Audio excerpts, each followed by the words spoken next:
بسم اللہ الرحمن الرحیم۔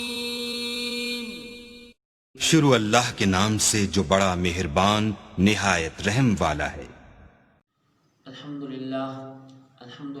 وکفا وسلام علی عبادہ الذین اصطفیٰ اما بعد۔ معزز ناظرین و سامعین، السلام علیکم ورحمۃ اللہ وبرکاتہ۔ آج کے اس مجلس میں منافق کی نشانیاں اس عنوان کے تحت آپ کے سامنے چند ایک گزارشات پیش کی جائیں گی۔ معزز ناظرین، اللہ رب العزت نے قرآن مجید کے اندر منافق کی بڑی شدید مذمت بیان فرمائی ہے، اور علماء کرام فرماتے ہیں کہ کائنات کے اندر تین قسم کے لوگ ہیں، ایک خالص مسلمان، دوسرے خالص کافر، اور تیسرے منافق۔ خالص مسلمان جو اوپر سے بھی اور اندر سے بھی مسلمان ہیں، خالص کافر جو اوپر سے بھی اندر سے بھی کافر ہیں، انکار کرنے والے، اور تیسرے منافق جو اوپر سے کچھ اور دعویٰ کرتے ہیں اور اندر سے کچھ اور ہیں۔ یہ منافق ہیں اور یہ کائنات کے بدترین لوگ ہیں۔ قرآن مجید کے اندر جا بجا اللہ رب العزت نے ان لوگوں کی مذمت بیان فرمائی ہے۔ سورۃ البقرہ کے اندر ابتداء ومن الناس من یقول آمنا باللہ وبالیوم الآخر، اس رکوع کے اندر بڑی تفصیل کے ساتھ منافقوں کی نشانیاں اور منافقوں کی مذمت بیان فرمائی ہے، اور ظاہری طور پر ان کو کوئی چیز مثال کے طور پر نفع ملتا تو وہ لوگ اسلام کے اندر داخل ہو جاتے، اور جب ظاہری طور پہ ان کے اوپر کوئی آزمائش، مصیبت وغیرہ پریشانی آتی تو فوراً کافروں کی طرف وہ چلے جاتے تھے۔ بڑی تفصیل کے ساتھ اللہ رب العزت نے بیان فرمایا ہے۔ اور آپ صلی اللہ علیہ وسلم کے مبارک دور کے اندر آپ صلی اللہ علیہ وسلم نے اپنے ایک صحابی حضرت حذیفہ رضی اللہ تعالیٰ عنہ کو منافقوں کی لسٹ، منافقوں کے نام بتائے تھے کہ فلاں منافق، فلاں منافق، فلاں منافق، اور حضرت حذیفہ رضی اللہ تعالیٰ عنہ فرماتے ہیں کہ آپ صلی اللہ علیہ وسلم کے مبارک دور کے بعد یا تو آپ خالص مسلمان ہیں یا خالص کافر ہیں، اب منافق ختم ہے۔ تو عملاً مشابہت کی وجہ سے، یعنی اگر کسی آدمی کے اندر یہ تین چیزیں ہیں، جس طرح آپ صلی اللہ علیہ وسلم نے بیان فرمائی، ایک حدیث کے اندر تین چیزیں اور ایک حدیث کے اندر چوتھی چیز بھی بیان فرمائی، تو عملی طور پر ایسے انسان کی مشابہت منافق کے ساتھ ہے، اور ایسے انسان کا حشر قیامت والے دن منافق کے ساتھ ہوگا، جس طرح آپ صلی اللہ علیہ وسلم نے ایک حدیث کے اندر ارشاد فرمایا من تشابہ بقوم فہو من، جو آدمی کسی بھی قوم کے مشابہت اختیار کرے گا اسی میں سے اس انسان کا شمار ہوگا۔ تو اس لیے جو آدمی جو ہے منافقوں کے ساتھ مشابہت اختیار کرے گا، آپ صلی اللہ علیہ وسلم نے جو منافقوں کی نشانیاں بیان فرمائی ہیں، تو ان کی وجہ سے جو ہے اللہ رب العزت ان کا حشر قیامت والے دن منافقوں کے ساتھ بیان فرمائیں گے۔ تو اس لیے وہ تین چیزیں آپ صلی اللہ علیہ وسلم نے جو بیان فرمائی، آیت المنافق ثلاث، منافق کی تین نشانیاں، اذا حدث کذب، سب سے پہلے جب بھی بولتا ہے جھوٹ بولتا ہے، تو جھوٹ بولنا بہت بری صفت ہے۔ اللہ رب العزت سچے، اللہ کے محبوب سچے، صحابہ سچے، اہل بیت، تابعین، تبع تابعین، اولیاء اللہ سچے ہیں، تو ہمیں سچ بولنا چاہیے۔ آپ صلی اللہ علیہ وسلم نے ارشاد فرمایا الصدق ینجی والکذب یہلک، سچ کے اندر ہی تمہارے لیے نجات ہے، جھوٹ کے اندر تمہارے لیے ہلاکت ہے، لہذا سچ بولو، جھوٹ سے بچو۔ ظاہری طور پر بعض اوقات انسان جھوٹ بول کر وقتی طور پر بچ جاتا ہے، لیکن انجام کار ایسے انسان تباہی کی طرف جا رہا ہے، اور سچ کے اندر وقتی طور پر آزمائش، مصیبت، پریشانی آتی ہے، لیکن انجام کار ایسے انسان جو ہے وہ کامیاب ہوتا ہے۔ قرآن مجید کے اندر اللہ رب العزت نے تین صحابہ کرام رضوان اللہ تعالیٰ عنہ اجمعین کا واقعہ بیان فرمایا 11ویں سپارے کے اندر، اور اس واقعے کو بیان فرمانے کے بعد اللہ رب العزت نے ارشاد فرمایا یا ایھا الذین آمنوا اتقوا اللہ وکونوا مع الصادقین، ایمان والو اپنے دل کے اندر خدا کا خوف پیدا کرو اور سچے لوگوں کی صحبت اختیار کرو اور ہمیشہ سچ بولو۔ اور ان کے متعلق قرآن مجید بیان فرماتا ہے حتیٰ اذا ضاقت علیہم الارض، ان لوگوں کا ایسا جو ہے وہ طبیعت تھی، حتیٰ اذا ضاقت علیہم الارض، ان کو اوپر زمین تنگ ہو گئی، کیونکہ آقا علیہ السلام امام الانبیاء صلی اللہ علیہ وسلم ان سے ناراض ہو گئے، اور صحابہ کرام رضوان اللہ تعالیٰ عنہ اجمعین میں سے کوئی صحابی بھی آپ صلی اللہ علیہ وسلم کو ناراض ہوتا نہیں دیکھ سکتا۔ بڑی تفصیل کے ساتھ واقعہ وہاں موجود ہے 11ویں سپارے کے اندر، لیکن اجمالی طور پہ مقصد یہ ہے کہ اس واقعے کو بیان جس طرح اللہ رب العزت نے بیان فرمایا، اور مقصد یہ ہے کہ تمہیں سچ بولنا چاہیے۔ تو ان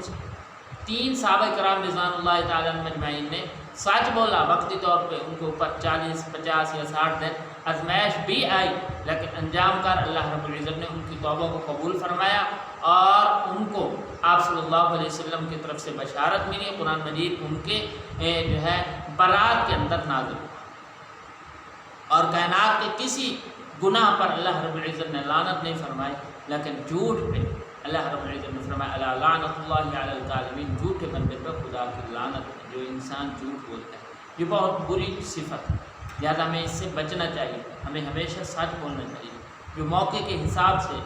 بات ہے اس کو کرنا چاہیے، لہذا جھوٹ سے بچنا چاہیے۔ شیطان ملعون جھوٹا ہے، اللہ کے محبوب سچے ہیں، لہذا ہمیں سچے لوگوں کی صحبت اختیار کرنی چاہیے، سچے لوگوں کی پیروی کرنی چاہیے۔ دوسری چیز وعدہ خلافی ہے، وَإِذَا وَعَدَ خَلَفَ، کوئی آدمی وعدہ کرتا ہے تو وعدے کو پورا کرنا یہ مسلمان کی نشانی ہے، اور وعدہ خلافی کرنا یہ منافق کی نشانی ہے۔ قرآن مجید کے اندر اللہ رب العزت نے فرمایا اوفوا بالعہد، وعدے کو پورا کرو، ان العہد کان مسئولا، وعدے کے متعلق سوال ہوگا، اور وعدے سے مراد خواب و وعدہ جو الست بربکم، قرآن مجید نے بیان فرمایا کہ عالم ارواح کے اندر ہم تمام انسانوں کی روحوں نے اللہ رب العزت سے وعدہ کیا تھا کہ اللہ دنیا کے اندر جا کے ہم تیری عبادت کریں گے، ہم آپ کو اپنا رب مانتے ہیں، تیری تمام عبادات کو کریں گے، لیکن ہم نے وہ عبادات چھوڑ دی، اللہ رب العزت کے احکامات پر عمل نہیں کیا، تو لہٰذا ہم نے وعدے خلاف کیا۔ اور اس کے ساتھ ساتھ دوسرا وعدہ کہ ہم کسی مسلمان کے ساتھ کوئی معاملہ کرتے ہیں، کوئی چیز اتار لیتے ہیں، اس کے اندر وعدہ کرتے ہیں، اس کے اندر ہماری کوتاہی ہو جاتی ہے، وعدہ پورا نہیں کرتے، تو یہ بھی وعدہ خلافی کے اندر شامل ہے، لہذا وعدہ پورا کرنا چاہیے ہمیں۔ کوئی وعدہ کرے زیادہ دن کر دے، لیکن وعدہ کو پورا کرنا، جب آدمی وعدہ پورا نہیں کرتا تو فرمایا کہ ایسا انسان منافق ہے، وَإِذَا وَعَدَ أَخْلَفَ، جب وعدہ کرتا ہے تو وعدہ خلافی کرتا ہے، فرمایا ایسا انسان منافق ہے۔ وَإِذَا اؤْتُمِنَ خَانَ، جب اس کے پاس کوئی چیز بطور امانت رکھی جاتی ہے تو اس کے اندر جو ہے وہ خیانت کرے۔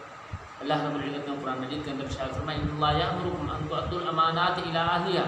اللہ رب العزت تمہیں حکم فرماتے ہیں کہ امانتوں کو ادا کرو۔ آپ صلی اللہ علیہ وسلم کی صفت امین ہے، آپ صلی اللہ علیہ وسلم کے پاس صرف مسلمانوں کی نہیں، یہودیوں کی، عیسائیوں کی، منافقوں کی، اور اس کے ساتھ ساتھ کافروں کی جان کے دشمن ہیں، لیکن اس کے باوجود ان لوگوں کی امانتیں آپ صلی اللہ علیہ وسلم کے پاس موجود ہیں۔ آپ صلی اللہ علیہ وسلم نے ہجرت کے موقع پہ حضرت علی المرتضیٰ رضی اللہ تعالیٰ عنہ کو ارشاد فرمایا علی یہ فلاں لوگوں کی، فلاں منافق کی، فلاں یہودی کی، فلاں عیسائی کی، فلاں غیر مسلم کی میرے پاس امانتیں ہیں، لہذا تم ادا کر کے جو ہے قباء کے مقام پہ آنا، اور اس کے بعد ہم مدینے کے اندر داخل ہوں گے۔ تو آپ صلی اللہ علیہ وسلم کے پاس امانتیں تھیں، گویا کہ ان لوگوں کا عقیدہ تھا جان کے دشمن ہیں، لیکن اس کے باوجود ان کا عقیدہ تھا کہ آقا علیہ السلام امام الانبیاء صلی اللہ علیہ وسلم کے پاس جو چیز بطور امانت رکھی جاتی ہے وہ محفوظ ہے۔ تو ہم بھی آپ صلی اللہ علیہ وسلم کے امتی ہیں، آپ صلی اللہ علیہ وسلم کے نام لیوا ہیں، ہمیں بھی آپ صلی اللہ علیہ وسلم کی پیروی کرنی چاہیے، آپ صلی اللہ علیہ وسلم کی اتباع کرنی چاہیے۔ جس طرح آپ صلی اللہ علیہ وسلم امین تھے، ہمیں بھی امین ہونا چاہیے۔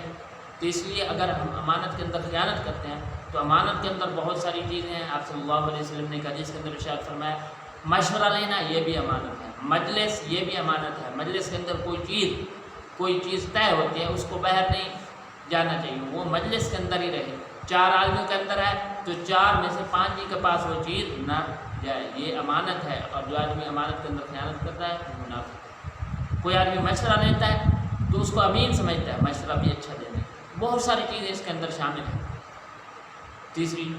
چیز یہ تھی، اور چوتھی جو منافق کی نشانی ہے وَإِذَا خَاصَمَ فَجَرَ، جب کوئی معاملہ ہوتا ہے، جب لڑائی جھگڑا ہوتا ہے تو گالم گلوچ پہ اتر ہے۔ لڑائی جھگڑا پہلی چیز بہت بری چیز ہے، لیکن گالم گلوچ یہ اس سے بھی انتہائی درجے کی بری چیز ہے، اور علماء کرام فرماتے ہیں کوئی آدمی بیت اللہ کو گرا دے تو یہ بہت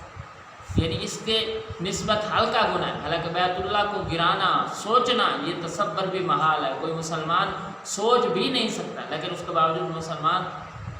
یعنی علماء کرام فرماتے ہیں کہ یہ ایک مثال ہے کہ کوئی آدمی بیت اللہ کو گرا دے، کائنات کی سب سے حسین چیز اِنَّا بَلَبَيْتِ مُزِيَ لِلنَّاسِ لِلَّذِي بِبَكَّةَ مُبَارَكًا وَهُدًى لِلْعَالَمِينَ، سب سے پہلا گھر جو زمین کے اندر ہے وہ مکہ ہے، وہ بڑا حسین گھر ہے، اس کے اندر اس کو گرانا تصور بھی محال ہے، لیکن ایک مثال ہے کہ کسی کو ماں بہن کی گالی دینا اس سے بہت بری چیز ہے۔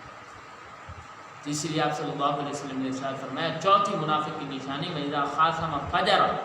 کسی کو جب لڑائی جھگڑا ہو تو گالم گلوچ دے دے تو ایسا انسان منافق ہے۔ تو آج کے اس مجلس میں منافق کی نشانیاں اس عنوان کے تحت آپ کے سامنے چند ایک گزارشات پیش کی گئی کہ حضرت حذیفہ رضی اللہ تعالیٰ عنہ فرماتے ہیں اب یہ مسلمان ہیں یا خالص کافر ہیں، خواہ وہ یہودی ہیں، عیسائی ہیں، دنیا کے کسی مذہب سے ہیں، ہاں عملی طور پر جس انسان نے عملی طور پر ان چیزوں پہ عمل کیا اور مشابہت اختیار کی تو ایسے انسانوں کا حشر قیامت والے دن منافقوں کے ساتھ، جس طرح صلی اللہ علیہ وسلم نے ارشاد فرمایا من تشابہ بقوم فہو منہم، کہ جو آدمی کسی قوم کی بھی مشابہت اختیار کرے گا اسی میں سے اس کا شمار ہے۔ تو اس لیے چار چیزیں آپ صلی اللہ علیہ وسلم نے بیان فرمائی کہ جھوٹ بولنا،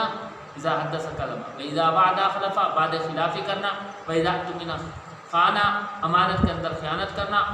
اور دوسرے حدیث کے اندر آپ صلی اللہ علیہ وسلم نے ارشاد فرمایا واذا خاصم فجر، جب کوئی لڑائی جھگڑا ہوتا ہے، کوئی معاملہ ہوتا ہے تو کسی کو گالم گلوچ دینا، یہ بہت چاروں چیزیں بہت بری ہیں، لہٰذا ہمیں توبہ کرنی چاہیے اور ان تمام گناہوں سے بچنا چاہیے۔ اس لیے دعا ہے کہ اللہ رب العزت ہم سب کو اس پر عمل کرنے کی توفیق عطا فرمائے۔ وما علینا الا البلاغ المبین۔